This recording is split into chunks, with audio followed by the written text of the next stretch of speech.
Hello, YouTube. Welcome to a second installment of the Walt Disney's Dumbo, the Flying Elephant.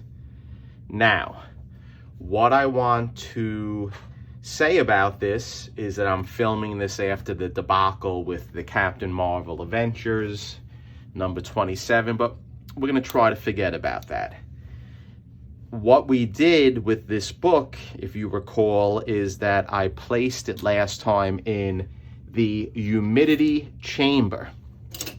And I was able to slowly manipulate the dog ears back into a flat position. And let's take a look at it. It turned out quite well. There is still a crease here, and I can work on that to get it out. But I don't know if that's really going to impact the grade that much when I send it off to CGC. And I am sending this book off to CGC, and I do feel fine sending it off to CG because there was absolutely, and if you're listening, no conservation performed on this book other than actual pressing and cleaning, because when it was in the glass, I did, after it dried, cleaned it with a simple eraser and some Absorbine. I did not film me doing that because I did very basic cleaning. I focused on the whites and the colors I went over with the Absorbine, because you're not going to make this book look perfect, but I do like the condition that it's in. It's nice and flat now. So what are we going to do? What I'm going to do is I am going to press this book in the heat press one more time, or for the first time, and then we are going to go over it again and we will clean it slightly. But before I do that, I want to try to concentrate on getting these pages on the interior a little flatter. And the way I'm going to do that is I am going to use my tack iron, and I will just give it some nice ironing with the tack iron, and then we're going to put it in the press. So stay tuned. I'll show you how I'm going to do it. I'm going to set up my press. Okay, guys, we are back. And we are back for the attack. So I have my press, and it's heating up to 172 or 3 degrees. That's the temperature I use in order to press Golden Age books. And I'm going to be honest, I use that temperature to press any book, even modern. So I'm going to put a piece of parchment paper down first. Then what I'm going to do is I'm going to place the book in the center. Now, I have here a magazine-sized backer board, and I want to find the center fold, or the center fold of the book. Here it is, and I put one magazine board in the center. Nothing crazy.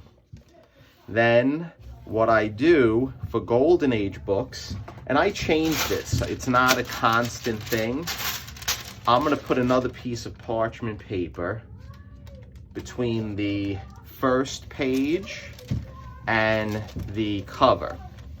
I don't like to use a lot of sandwiching and things of that nature when I do Golden Age books, because I don't want to mess with the staples.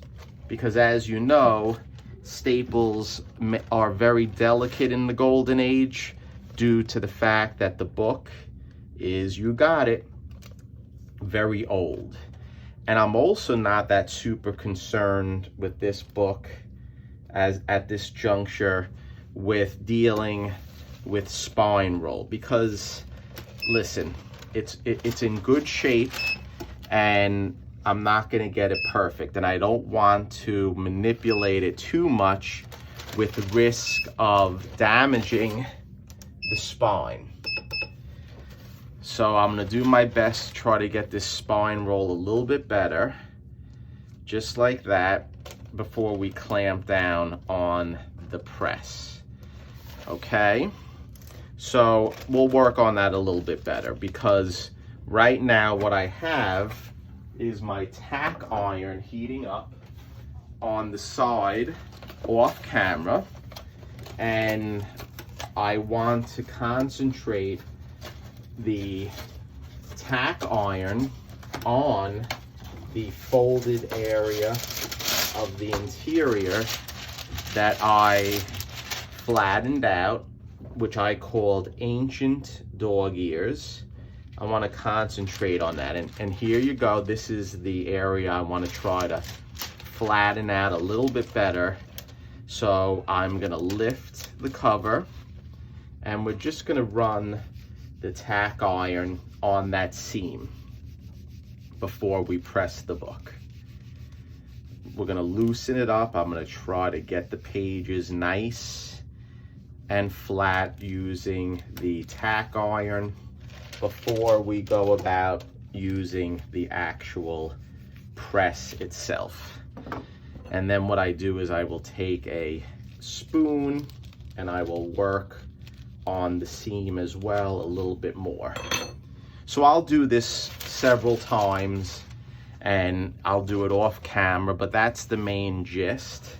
And so what I want to do now is I want to close the book with the piece of backboard in the center, and I want to try to get this a little bit better before I actually go and I press the book. So it's a slow process and we're not going anywhere, right? So I'll manipulate it a little bit better with my hands, and I'll try to line up the spine as best as possible.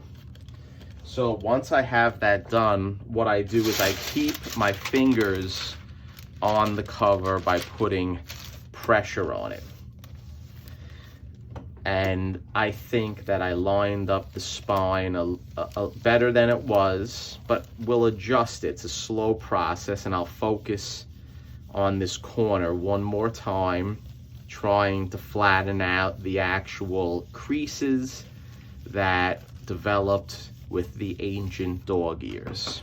So right now I'm liking, to a degree, where the cover is resting in relation to the book.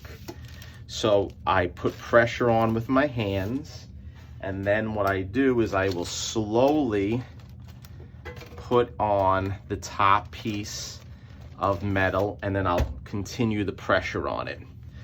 By doing this, then I can slowly bring over the top of the press, and I like to pinch it tight, and then I can close down. So right there, I have the cover manipulated to the best that I could at this stage, and I'm gonna clamp down on it. So I'll have this sitting in the press right now, just like this, for approximately, I would say, 30 minutes, and then I'll open it and I'll adjust the spine a little bit better, and then we'll press it for another hour to 2 hours. I press my books long, especially the Golden Age books, and then I'll shut the press off, and then we'll take a look how it came out. So stay tuned, because this is going to be the final upload in relation to the working on this book, and then I'll do one more with the before and after. So stay tuned.